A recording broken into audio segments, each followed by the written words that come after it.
Bonjour tout le monde. C'est un grand plaisir pour moi de vous rencontrer encore une fois pour vous présenter une nouvelle leçon. Notre leçon d'aujourd'hui, c'est une leçon de vocabulaire, c'est le lexique thématique de la mer. Alors, qu'est-ce qu'un lexique thématique? Alors, le lexique thématique, c'est l'ensemble des mots qui se rapportent à un thème. Et le thème choisi aujourd'hui, c'est la mer. Donc, à travers cette vidéo, je vais vous présenter un grand nombre de mots en rapport avec ce thème-là. Suivez-moi.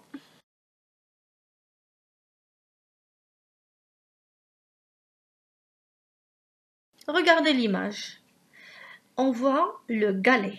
Alors, le galet, ce sont des pierres, des cailloux arrondis, des pierres usées et polies par l'eau.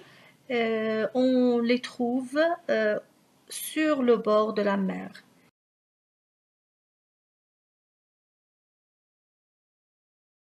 Regardez l'image. Alors cet espace de terre entouré d'eau de tous côtés, on le nomme une île.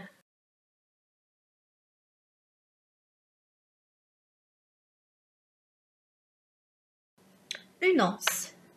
Alors c'est une baie tout simplement, peu profonde.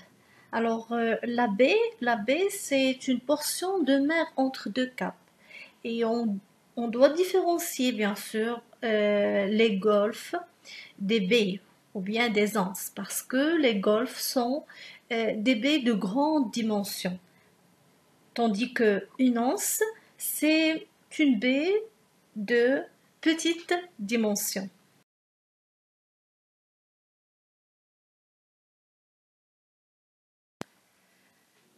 Alors suite à ce qu'on a déjà dit, on a dit que le golfe c'est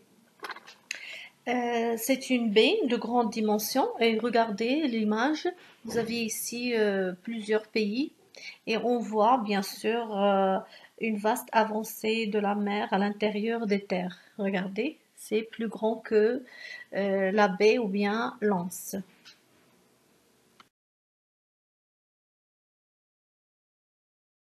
Voilà, regardez l'image, c'est une baie et on remarque que la baie est plus grande qu'une anse et moins petite que le golfe. Donc, la baie, c'est tout simplement l'empiètement en arc, regardez la forme, en arc de la mer sur une côte.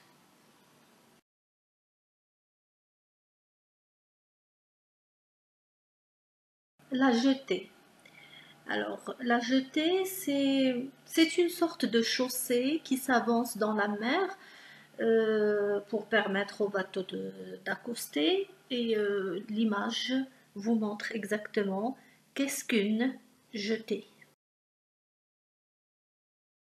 La dune. Alors, la dune, c'est un relief, ou bien on peut dire aussi c'est une colline de sable euh, qui est formée par le vent et qu'on trouve soit au bord des mers, comme bien sûr l'image qu'on a devant nous, ou bien dans le désert.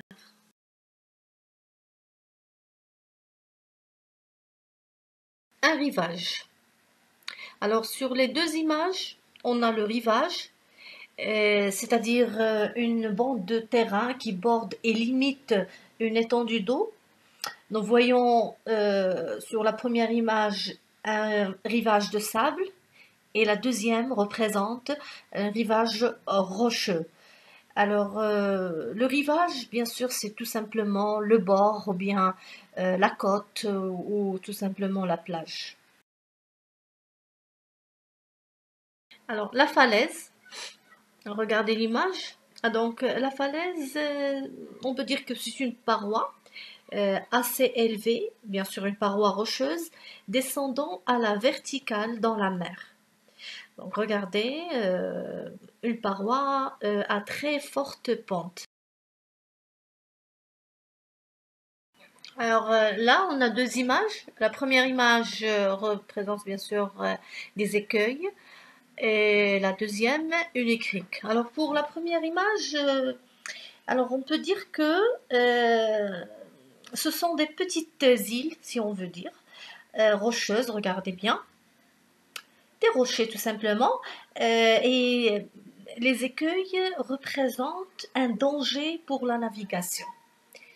D'accord? Alors, la deuxième image, là, on est devant une crique, c'est une petite baie, regardez, on a déjà vu la définition de la baie. Alors, cette baie qui forme une protection pour les bateaux, d'accord? Et là, dans l'image, on voit une crique avec une plage où les hommes, les gens en général, peuvent nager tranquillement.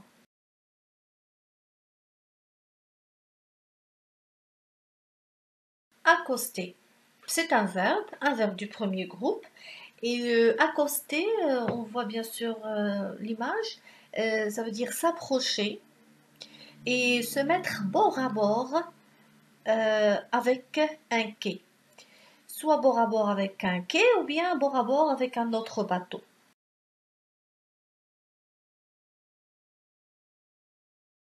Amarrer, un autre verbe qui appartient au champ lexical de la mer.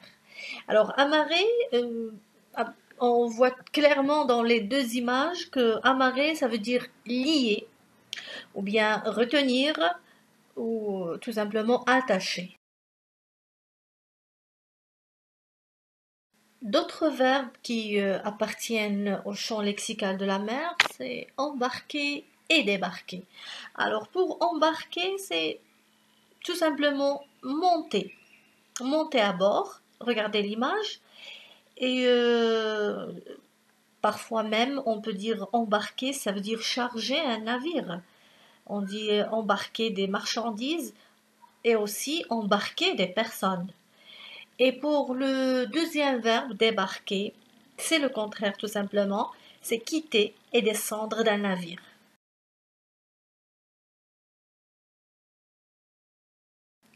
On découvre encore d'autres verbes qui appartiennent au champ lexical de la mer. On a le premier verbe, c'est larguer. Alors larguer, comme l'image le montre, c'est lâcher ou bien détacher. Alors regardez bien l'homme qui détache le bateau. Le deuxième verbe, c'est chavirer. Et l'image nous montre clairement que c'est couler. Un bateau qui coule et ou bien un bateau qui se renverse.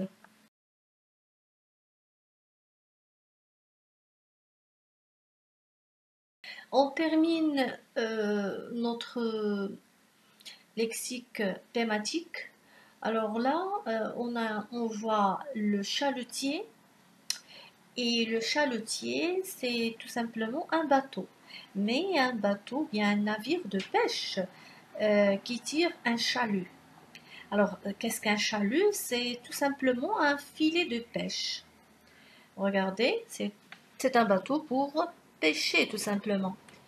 La deuxième image représente une coque.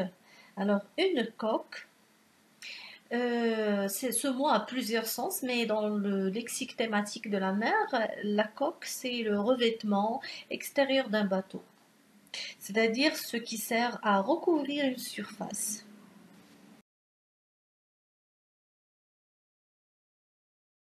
Une encre. Regardez l'image, donc l'encre, c'est une lourde pièce d'acier avec une longue chaîne. Et bien sûr, l'encre, on l'utilise, ou bien c'est un outil qui permet de fixer le navire. La deuxième image, on voit un cargo. Alors le cargo, c'est un navire tout simplement, un bateau, mais cette fois-ci, c'est un bateau de transport ou bien un bateau de commerce, car c'est le navire qui est destiné au transport des marchandises.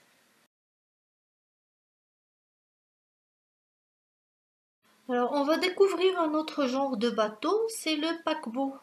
Alors, regardez l'image, le paquebot, c'est un navire, c'est un bateau. Et à vrai dire, c'est un grand bateau, c'est un grand navire de commerce qui transportent les passagers en haute mer ou pour de longs trajets. Par exemple, pour aller à un autre continent, par exemple en Amérique, si on n'utilise pas l'avion, on doit utiliser bien sûr un paquebot. Bien, donc la deuxième image, on voit un mât et le mât, c'est une pièce dans un bateau qui peut être en métal comme en bois. On peut la trouver bien sûr même en bois. Ici, on voit bien sûr que le mât est en métal. Et le rôle de ce mât, c'est bien sûr c'est un support des voiles. Donc, il supporte les voiles tout simplement. Alors, là, on voit la marée. Alors, la marée, c'est un mouvement tout simplement, un mouvement de la mer, un mouvement bien sûr périodique qui peut être journalier, quotidien. Euh, donc, on l'appelle aussi la variation de la hauteur du niveau des mers. Et tout simplement, la mer qui monte et qui descend. L'autre image, là, c'est un raz de marée. Alors, un raz de marée, c'est une grande vague provoquée par la rencontre de deux marées ou bien deux courants opposés. Et bien sûr, cette rencontre envahit les terres, ou bien tout simplement, on peut dire que c'est un tremblement au fond de la mer. Et on peut l'appeler aussi tsunami.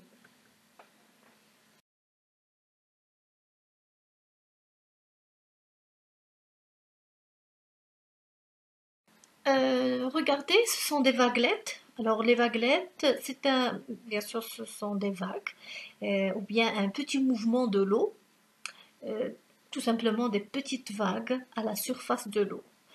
Dans l'autre côté, on voit l'image. Regardez, bien sûr, une dame, bien sûr, à côté de l'écume.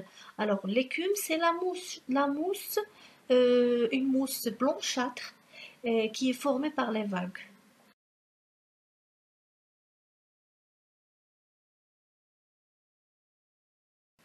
Avoir le pied marin. Regardez l'image. On a bien sûr un pied avec bien sûr le chapeau d'un marin. Donc c'est une expression qui correspond à garder son équilibre sur un bateau, c'est-à-dire être à l'aise et ne pas souffrir du mal de mer. Parce qu'il y a des personnes qui ne peuvent pas vraiment supporter bien sûr le malaise une fois sur un bateau. Donc ils peuvent vomir, avoir mal à l'estomac, etc. Donc on dit que ce sont des personnes qui n'ont pas le pied marin. Au contraire, les autres qui supportent bien sûr tout cela, et ils peuvent vraiment garder l'équilibre et rester à l'aise. On les nomme comme ça, on dit ce sont des personnes qui ont le pied marin.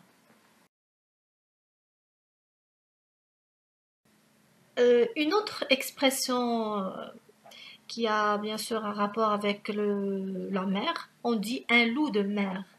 Alors, le loup de mer, certes, qu'il y a bien sûr un grand requin, on peut le nommer comme ça, on dit bien sûr c'est un requin et surtout on dit espèce de grand requin. Mais cette expression, un loup de mer, c'est un marin qui possède beaucoup d'expérience. Et on peut même utiliser bien sûr cette expression dans le langage quotidien quand on est devant un expert, une personne qui a vraiment plusieurs connaissances, qui a un savoir, on dit celui-là est un loup de mer.